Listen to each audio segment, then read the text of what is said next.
Assalamualaikum warahmatullahi wabarakatuh.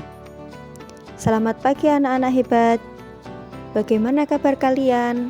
Semoga semuanya dalam keadaan sehat walafiat. Hari ini kita akan mempelajari materi dengan judul Al-Quran dan Sunnah sebagai pedoman hidup. Sebelum kita memasuki pembelajaran, kita ketahui terlebih dahulu tujuan dari belajar materi kali ini apa. Yang pertama, diharapkan nanti anak-anak dapat membaca Quran Surah An-Nisa ayat 59 dan Quran Surah An-Nahl ayat 64 sesuai dengan kaidah ilmu tajwid, khususnya hukum bacaan alif lam syamsiyah dan alif lam qamariyah setelah selesai pada bab ini.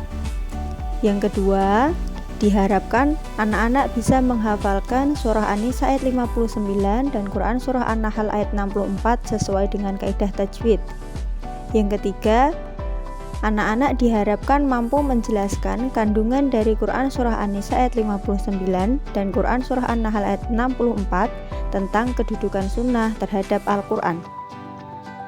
Dan yang keempat, yaitu diharapkan anak-anak nanti dapat membuat karya berupa peta konsep yang berisi tentang definisi sunnah dan fungsinya atas Al-Quran.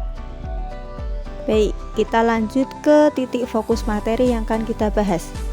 Pada poin pertama, kita akan membahas definisi Al-Quran. Poin berikutnya, kita akan membahas kandungan dari Quran Surah An-Nisa ayat 59 dan Quran Surah An-Nahl ayat 64. Poin berikutnya, kita akan belajar tentang ilmu tajwid pada bab alif lam qamariyah dan alif lam syamsiyah. Selanjutnya, kita akan membahas tentang definisi hadis atau sunnah. Dan yang terakhir, kita akan membahas tentang fungsi hadis terhadap Al-Quran. Sudah siap untuk masuk ke poin-poin materi? Mari kita mulai. Yang pertama, definisi Al-Quran. Apa itu Al-Quran? Al-Quran secara bahasa diartikan dengan bacaan, yang diambil dari bahasa Arab qoro'a. Al-Quran merupakan wahyu Allah yang diturunkan secara bertahap kepada Nabi Muhammad SAW melalui perantara malaikat Jibril. Al-Quran merupakan mukjizat yang diturunkan kepada Nabi Muhammad SAW sebagai petunjuk, penjelas, dan pembeda antara kebenaran dan kebatilan. Al-Quran diturunkan kepada umat manusia untuk dibaca, dipahami, dan diamalkan sebagai petunjuk atau pedoman hidup bagi manusia. Al-Quran dijadikan sebagai sumber ajaran Islam yang pertama, berfungsi sebagai pedoman hidup yang mengatur bagaimana manusia beribadah dan bermuamalah. Selanjutnya kita akan belajar bersama membaca Quran Surah An-Nisa ayat 59. A'udzu billahi minasyaitonir rajim. Bismillahirrahmanirrahim.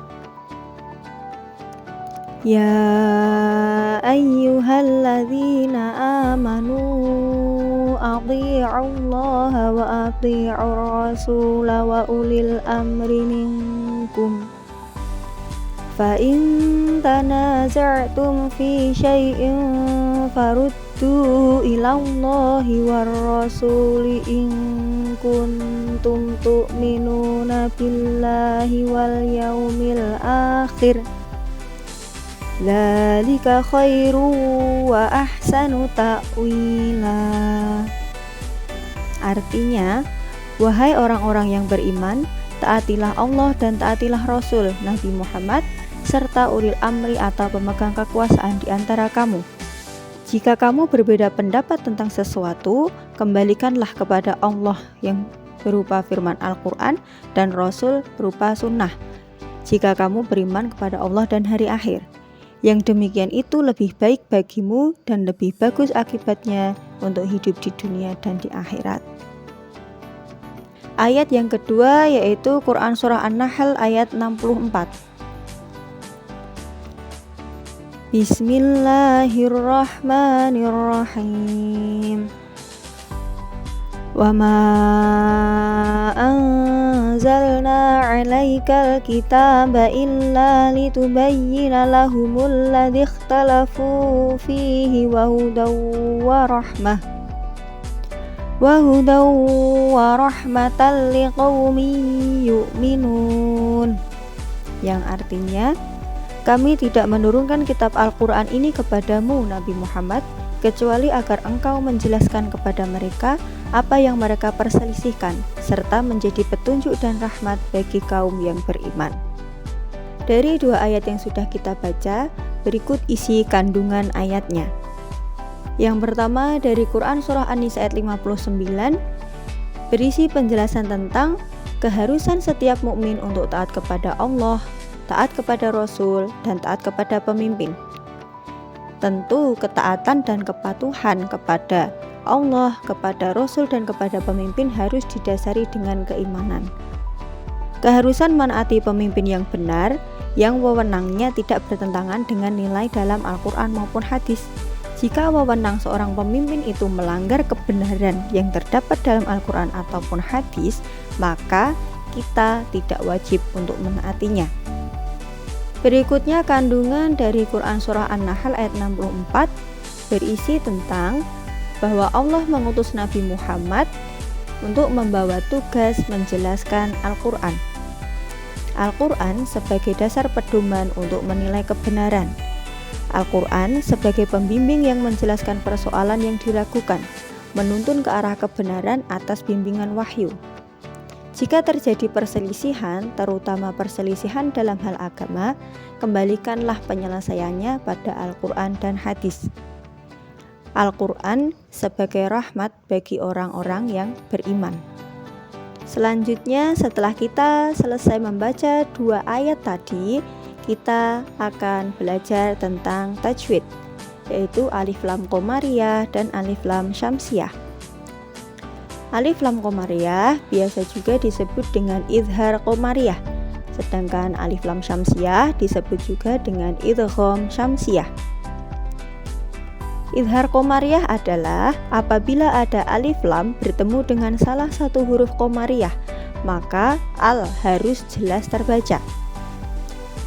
Huruf dari idhar qomariyah ada 14, yaitu alif, ba, ghain, ha, jim, kaf, wawu, kha, fa, ain, qaf, ya, mim, ha. Jika kesulitan untuk menghafalkan 14 huruf tersebut, maka ingatlah ciri-ciri dari idhar qomariyah, yaitu pada alif lam, huruf lam akan berharokat sukun. Jika itu termasuk bacaan idhar qomariyah. Seperti contoh, minal jinnati. Di situ ada alif lam bertemu dengan huruf jim. Lam berharokat sukun. Dan jim termasuk salah satu dari huruf qomariyah.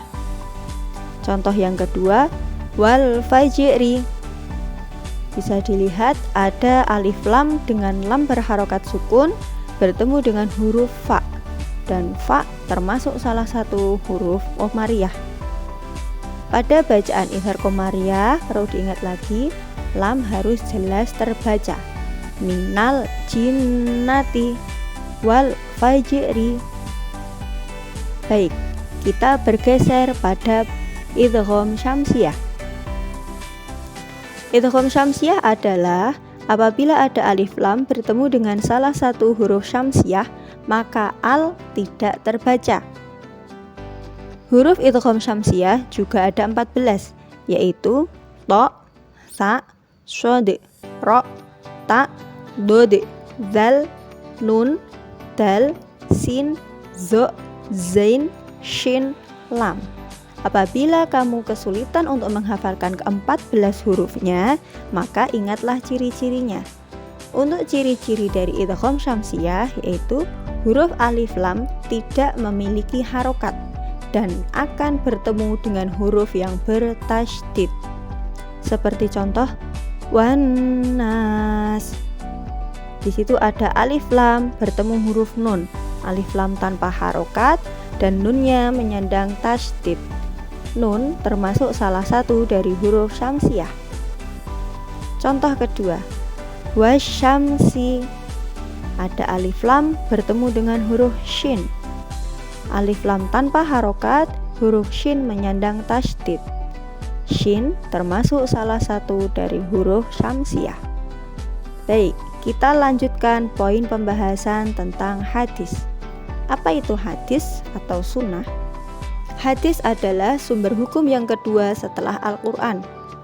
Orang yang mengimani Al-Quran sebagai sumber hukum Islam, maka ia juga harus percaya pada hadis sebagai sumber hukum Islam. Terdapat beberapa ragam kata pada penyebutan hadis, yaitu ada sunnah, hadis, khobar, dan asar. Apa itu sunnah? Sunnah adalah semua yang bersumber dari Nabi Muhammad SAW, baik berupa perkataan, perbuatan, takrir, tabiat, budi pekerti, atau perjalanan hidup Nabi Muhammad. Apa itu hadis? Hadis adalah perkataan, perbuatan, dan takrir yang bersumber dari Nabi Muhammad SAW. Apa itu khobar? Khobar adalah sesuatu yang disandarkan kepada Nabi Muhammad SAW, sahabat, atau tabi'in. Dan apa itu asar? Asar adalah sesuatu yang disandarkan pada sahabat atau tabi'in, tidak sampai kepada Rasulullah. Setelah mengetahui apa itu hadis, berikutnya kita pelajari tentang bentuk hadis. Yang pertama hadis qauli, yang kedua hadis fi'li, yang ketiga hadis takriri. Hadis qauli yaitu hadis yang berasal dari segala perkataan Nabi Muhammad SAW. Untuk hadis fi'li yaitu hadis yang berisi tentang perbuatan dan contoh dari perilaku Nabi Muhammad SAW. Untuk hadis takriri yaitu berupa ketetapan dari Nabi Muhammad SAW, berasal dari perbuatan atau sikap sahabat yang kemudian diikrarkan oleh Rasulullah, tidak dilarang maupun dicegah. Selanjutnya kita akan membahas kualitas hadis. Ada 3 macam kualitas hadis. Yang pertama hadis sahih, ada hadis hasan, dan hadis dhaif. Hadis sahih menempati urutan tertinggi. Mengapa demikian? Karena hadis sahih disandarkan kepada Nabi Muhammad. Sanadnya bersambung, perawinya memiliki sifat adil dan memiliki hafalan yang kuat. Tidak ada kejanggalan dalam matan dan tidak berilat. Tingkatan yang kedua ada hadis hasan, yaitu hadis yang hampir serupa dengan hadis sahih, hampir sempurna, namun ada kekurangan pada perawinya, yaitu perawi kurang kuat hafalannya. Tingkatan yang ketiga ada hadis dhaif, atau disebut dengan hadis yang lemah. Mengapa demikian? Karena hadis dhaif syaratnya kurang satu atau lebih dari persyaratan untuk menjadi hadis sahih maupun hadis hasan. Selanjutnya kita akan membahas fungsi hadis terhadap Al-Quran. Pada materi kelas 7 semester 1 ini, fungsi hadis terhadap Al-Quran ada 4 macam yang akan kita bahas. Yang pertama, bayan at-takrir, yakni hadis berfungsi untuk memperkuat atau memperkokoh isi kandungan Al-Quran. Fungsi hadis yang kedua yaitu bayan at-tafsir, yakni hadis berfungsi untuk memberikan penjelasan lebih lanjut dari ayat-ayat Al-Quran yang masih bersifat umum. Fungsi hadis yang ketiga yaitu bayan at-tasyri', hadis berfungsi untuk memberikan kepastian hukum yang belum ada di dalam Al-Quran. Yang keempat ada bayan an-nasakh, yakni hadis yang membatalkan atau menghapuskan ketentuan terdahulu dan menggantinya dengan ketentuan yang lebih maslahat bagi umat. Dari keempat fungsi hadis terhadap Al-Quran, apakah sudah bisa difahami? Baik, untuk materi Al-Quran dan Sunnah sebagai pedoman hidup, cukup sampai di sini dulu. Kita selaku umat Islam setelah mengetahui apa itu Al-Quran dan apa itu hadis, maka diharapkan kita semakin semangat dalam membaca Al-Quran dan mempelajarinya, dan diperkuat dengan hadis sebagai penjelasnya. Sekian penjelasan pada materi kali ini, kurang lebihnya mohon maaf dan terima kasih. Tetap semangat belajar dan semoga bermanfaat. Wassalamualaikum warahmatullahi wabarakatuh.